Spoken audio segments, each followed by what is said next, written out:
Hey everyone, it's Alec with It Takes Guts. Hope you're all doing well. Today I'm back with more One Piece chapter 1115. I know I've been saying it's peak every week, but it really is peak every week.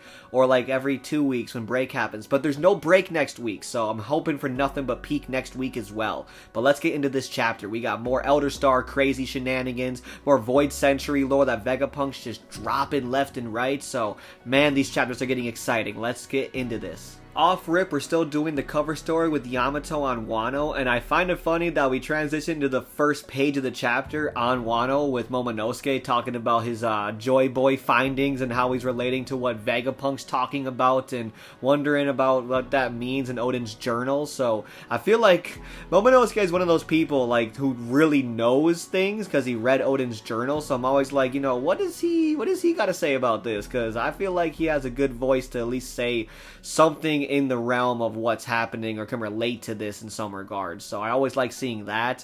But moving into the chapter further, we kind of see more ramifications of what Vegapunk is saying around the world. We see my boy Demaro Black, the OG fake Straw Hat crew coming on with Kid. Now they're the Kid Pirates. See, to me, this is like how the Straw Hats were gone for 2 years and Demaro Black took over the Straw Hat name. Now Kid Pirates kind of got blammied, so now they are the new, like, Kid Pirates. I don't know. I found it funny. I love all the makeup designs. I love how they have the whole crew in jail with them. Like, he's calling him Joy Toy. Like, Demaro Black is awesome. One of my favorite little characters to flash over to sometimes because he's just a hoot and just a ridiculous character in One Piece. But very fun to see that.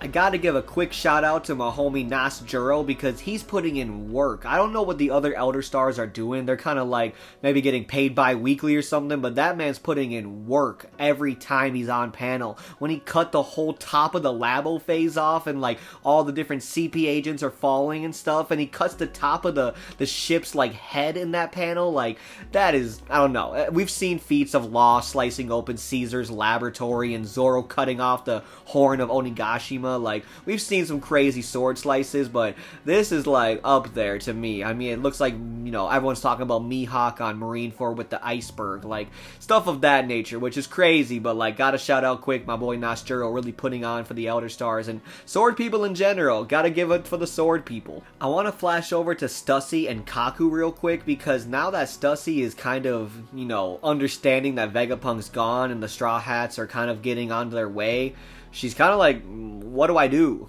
She's having a mental crisis because she was literally born to be Vegapunk's, like, I don't know, assassin, assistant, helper, one of the many other things he's created to help him with science in general. So I think it's really interesting how Stussy's becoming kind of one of those character flip moments where she's really having a crisis and doesn't know what to really do. I'm wondering if that's going to be more kind of talked about next chapter. Maybe we'll get some maybe resolution to her crisis moment, but it definitely ties into the themes of this Egghead arc in general, going over the man versus machine, willpower versus programming, stuff of that nature. So cool to see Stussy kind of fall into that thematic category, but I really hope we see some more on that and maybe she becomes a kind of a final straw in helping the Straw Hats get away as her purpose. I don't know. That's kind of what I think right now, but maybe she has a longer life after this arc. We'll see. To get into the stuff regarding Vegapunk's message right now, I mean, the main thing that's happening is the 200 sea level meters that are being described that have already kind of covered the One Piece world since the Void Century. I think it's really interesting how he exclaims multiple times that this is not accidental environmental craziness. This is man-made, and it is probably from people who are in the world government, who have an ancient weapon. They're kind of opening up that entire conversation about what happened, who was on the right side, and even Vegapunk, really interesting, explains that he does not know who was the good and bad people in the Void Century War. He just knows the war is still going, which is crazy, but that also means that the world government has to be the bad guys, right? Because if they're not, like, it makes us think that it's kind of one of those theories where it's like an Alabasta situation. Crocodiles manipulating both sides of the war, and the revolutionaries don't really know why they're fighting per se. But in my thoughts, I don't know how that's going to be told in the Void Century. It sounds like with all this lore we're going to get an entire Void Century flashback. Like, I really hope so, because I feel like we need more details on why they're fighting. Did Emu manipulate something? Did Emu kind of place false promises or false theories about some side, and that's why they were fighting? There has to be a reason why Vegapunk knows that this was not something that can be so easily good guys, bad guys. So I'm really interested. I think that's one of the main huge moments that I was kind of like, whoa, I thought that was pretty clear cut. So interesting to see. I know One Piece is usually pretty much bad guy, good guy. There's some murky in between, obviously, with people that have that moment of flipping and moment of realization that what they're doing should be better. But I don't know. I really don't know. I'm really hoping to get more into that part of specifically the Void Century, but we'll see. Besides the Nasjuro panels with him cutting up the Labo phase, the other two panels I want to focus on are the Joy Boy silhouette, because, hello?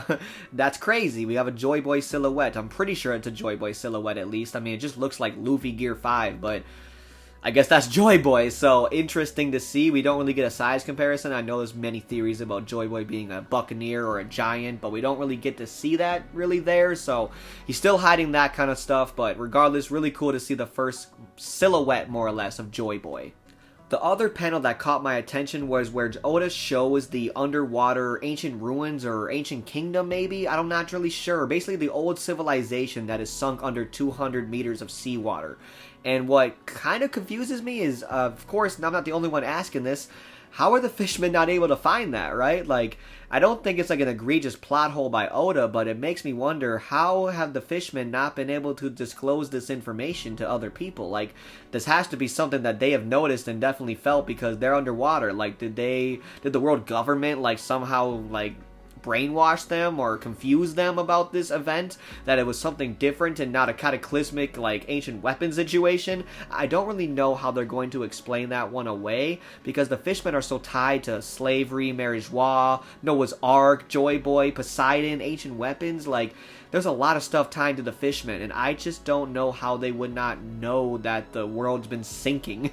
It feels a little bit more obvious to fish people, at least to me, but I think Oda has some explaining to do with that. Maybe we won't get more information, maybe we'll just keep speculating stuff, but very interesting because I felt like there's some more information to go off that. To wrap things up, I mean, what more can I say? We're in Peak Piece. Every week is Peak Piece. Chapter 11, 16, I'm gonna be on that, and it's gonna be amazing. As long as this Vegapunk speech keeps going, we're getting nothing but awesome lore, awesome Elder Star content. What's happening in the chapter and who's actually getting shown around the world has been so exciting. Like, this is the best time to read One Piece, and I cannot wait for the next chapter. So many thoughts of what we could get. Maybe we'll get more Joy Boy lore. Maybe he'll focus more on the world government of today, because he ended by saying that the war's still going on, so maybe that's where we're gonna go. Maybe we'll kind of talk about why this matters now, but I don't know. Let me know what you think in the comments. Let me know if you like all the panels we saw with Nasjuro, or what you think about what's going to happen with the actual lore we're getting presented.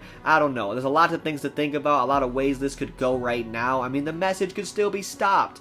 Let's think about that. I don't know. I hope not. I want more lore, Vegapunk. Please keep speaking. But if you like the video, please like the video. Help me out, my guy. Other than that, you already know it takes guts to subscribe, so have a great day and thanks for watching.